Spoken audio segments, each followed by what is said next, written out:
அனைவருக்கும் வணக்கம் ஃப்ரெண்ட்ஸ். இன்றைக்கி பார்த்தீங்கன்னா நம்மளோட சீமையிலேருந்து கிடச்சிது. என்ன பார்த்தீங்களா, நம்மளோட சீமையிலேருந்து இல்லை ஃபர்ஸ்ட் டைமாக நான் அறுவடை பண்ணிட்டேன்.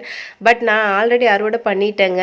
நான் டேஸ்ட் பண்ணி பார்த்தேன், செம்மையாக இருக்குதுங்க. ஆனால் இது வந்து பெரிய சைஸு இருந்தாலும் நம்மளுக்கு வந்து மழை பெய்யுது அப்படின்றதால நான் வந்து சரி கொஞ்சம் முத்தினதை வந்து பறித்து காமிக்கலாம் அப்படின்னு சொல்லிட்டு உங்களுக்கு நான் வந்து அறுவடை பண்ணி காமிக்கிறேங்க. இந்த சீமையிலேருந்தே பொறுத்த வரைக்கும் நிறைய ஃப்ளவர்ஸ் வந்துச்சுங்க. எல்லாமே காற்றுல விழுந்துருச்சு. மோஸ்ட்லி நிறைய காய் பிஞ்சு எல்லாமே வந்துச்சுங்க. இதை பாருங்கள், நான் அப்பப்போ வந்து மாடி தோட்டத்தில் தண்ணி ஊற்றும் போது வந்து இந்த காயை பறித்து சாப்பிடுவேங்க, டேஸ்ட் பண்ணுவேனுங்க. நம்மளுக்கும் போர் அடித்தா இந்த காய் தாங்க வந்து கையில் கிடைக்கிது. அதாவது ஃபர்ஸ்ட் டைமாக நம்ம அறுவடை பண்ணோன்னு உங்களுக்கு நான் சொல்ல முடியாது, ஏன்னா நான் ஆல்ரெடி அறுவடை பண்ணி சாப்பிட்டேன்.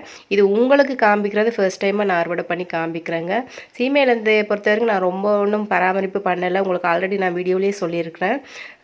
தொழு உரம் மட்டும், அதாவது மாட்டு சாணம் மட்டும்தாங்க நான் போட்டேன். அப்புறம் வெஜிடபிள் வேஸ்ட் அப்பப்போ போடுவேங்க. வேறு எதுவுமே இல்லை. தண்ணி ரெகுலராக நம்ம ஊற்றணும், அவ்வளோதாங்க.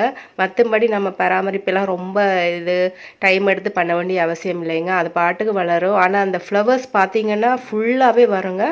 மோஸ்ட்லி இலை இல்லாமல் இல்லை, ஃபுல்லாகவே பார்த்திங்கன்னா ஃப்ளவர்ஸாக தான் இருக்கும். இப்போ பாருங்கள், நான் இன்றைக்கி வந்து 6 வந்து நான் உங்களுக்கு காமிக்கிறேன். இது வந்து இன்னும் பெருசாக வருங்க சைஸு. இருந்தாலும் உங்களுக்கு அறுவடை பண்ணி காமிக்கணும் அப்படின்றதால நான் வந்து உங்களுக்கு அறுவடை பண்ணி காமிக்கிறேன். இது வந்து லைட்டாக ஒரு எல்லோ கலர் வருங்க. முத்தினா நல்லா பெருசாக வரும். அதுதாங்க நம்மளோட அறுவடைக்கான டைமு. இப்போ பார்த்தீங்கன்னா பிஞ்சு தாங்க இது. இது பெரிய சைஸ் சீமையிலேருந்தேங்க. ரொம்ப ஹாப்பியாக இருக்குங்க. இதில் கூட நான் அறுவடை பண்ணிட்டேன் அப்படின்னும் போது. தேங்க்யூ.